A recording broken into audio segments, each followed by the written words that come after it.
자, 자세한 이슈들 세부적으로 좀 살펴보도록 하죠. 먼저 이번 한 주간의 이슈부터 점검을 해보도록 하겠습니다. 어떤 이슈들 우리가 체크를 해봐야 되겠습니까? 네, 최근 들어서 이슈가 좀 많이 올라오고 있는데요. 최근 들어서 제가 매 주마다 월요일마다 말씀드리면 이슈는 계속해서 올라오고 있습니다. 다만 이슈를 어떻게 해석할지는 결국 외국인과 시장 참여자들이 좀 판단할 것 같은데요.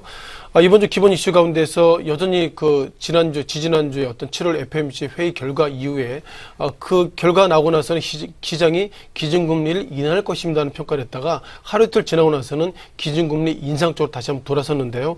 여전히 9월달 금리 인상설 이런 부분들이 해외발 리스크라고 좀 코멘트를 드려봐야 되겠습니다.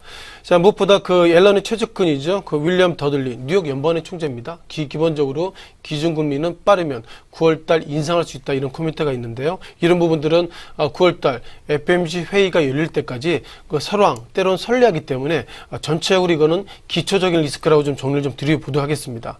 어떤 이번 주 국내 시장 가운데서 한미 을지훈련이죠. 군대 갔다 오신 분들, 과거에 갔다 오신 분들은 을지훈련, 그리고 최근에 갔다 오신 분들은 을지 프리덤 가이던 훈련이라고 코멘트를 하고 있는데요. 오늘부터 훈련이 시작되고 있습니다. 어저께와 그저께 북한발 여러 가지 이미 있었죠.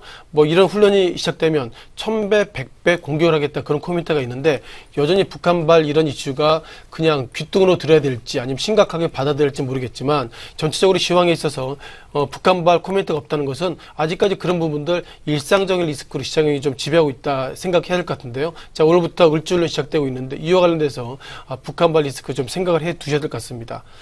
어떤 유로존의 8월달 구매 관리자 지수죠. PMI 지수가 발표될 예정입니다. 자, 브렉시트 이후에 영국발 PMI 지수가 예상보다 부진하고 있는데 그 가운데서 소비는 회복되고 있는데요. 영국을 넘어서 유로존의 어떤 PMI 지수가 어떻게 나올지 그런 부분들 시장의 가장 큰 스트레스로 말씀드리겠습니다. 또한 이번 주에는 2분기 미국의 GDP 성장률 나오고 있습니다. 지난 시기에 나왔던 추정치고요. 이번에 수정치이기 때문에 미국 같은 경우에는 3번의 어떤 데이터를 거쳐가지고 확정치가 나오고 있어서 이번에 값은 중간값이다 이런 말씀 드려보겠습니다. 2분기 국내 총생산 지난 시기를 보면 여전히 부진했기 때문에 미국의 소소한 지표들 즉 고용지표나 이런 부분들이 좋아지고 있지만 2분기 GDP라는 전체적인 GDP가 부정적이라면 미국 경기가 부정적으로 보시는 것이 맞는 것 같은데요. 이번 주 발표될 수정치를 보면서 과연 2분기 미국의 어떤 GDP 성장률이 얼마 나오는지 그런 부분들 다시 한번 보시면 좋겠습니다.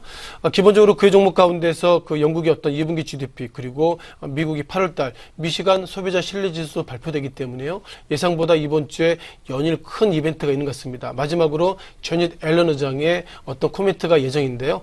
최근 들어서 FOMC 여는 총재들이 다양한 얘기가 있지만 중요한 것은 의장인 제닛 앨런 의장의 코멘트가 중요할 것 같은데요. 이번 주에 제닛 앨런 의장의 코멘트가 모든 시장의 방향성을 잠재울 수 있어서 그것이 가장 큰 변수라고 말씀을 드리겠습니다.